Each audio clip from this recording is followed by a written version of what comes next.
ในช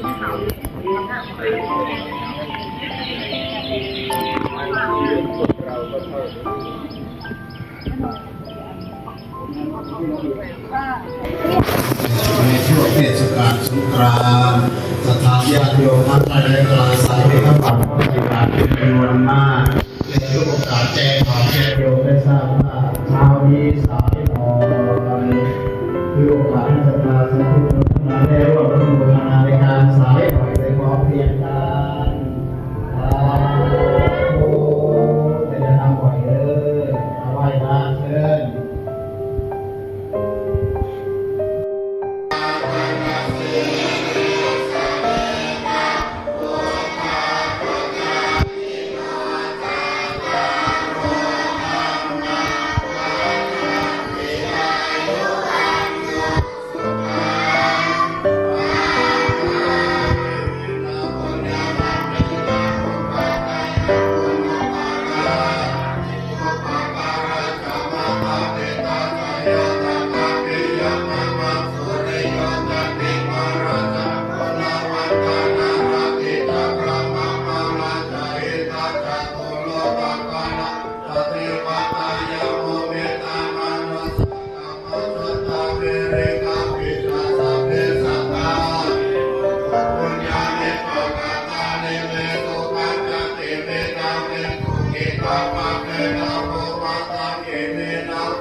Eka